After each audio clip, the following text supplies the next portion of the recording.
this is our lovely homepage. So if I take a look, this led me directly to what this tab is, right? So if I'm at my homepage here, I go here.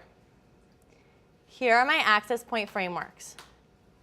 They are all organized by content area. So if I take a look here, to move this bit to the side here. Okay, so if I take a look here, here's math. Everyone has the same standardized introduction. What are these? Each content area has a tiny little blurb, like math is organized by domains. Just tells you what it is.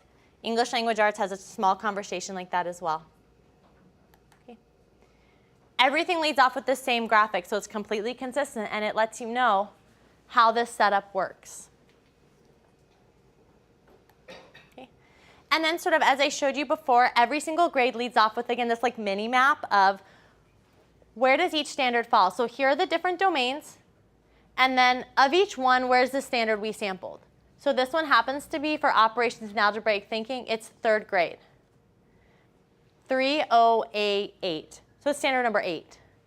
The other one is number 1, number 4, etc. So then some questions about how do we do our standard sampling. Well, we looked at ones that had essential elements associated with them, which is less than half, about a third sometimes.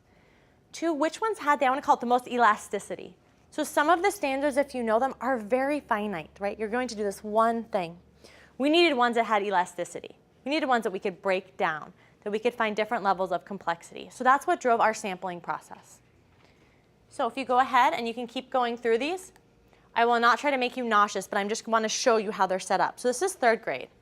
Again, I can go all the way through third grade, and then it pops me to fourth grade. The same thing. I have all fourth grade laid out, fifth grade, and so on. So these are all here for you. They're public, and they're all found right here. Math, English Language Arts, and science. Just read through them. Just have an idea. Look at the third grade setup. Look at the fourth grade setup. Take a look at them. I think they feel a lot less scary once you start looking at them. Not only that, I think it's the idea of, again, it's a reframing. It's a paradigm shift of these are things to think about teaching during this year. It's not a my kid knows these things. It's not a we've already covered them. It's not a we'll be able to do every single thing. It's a learning progression.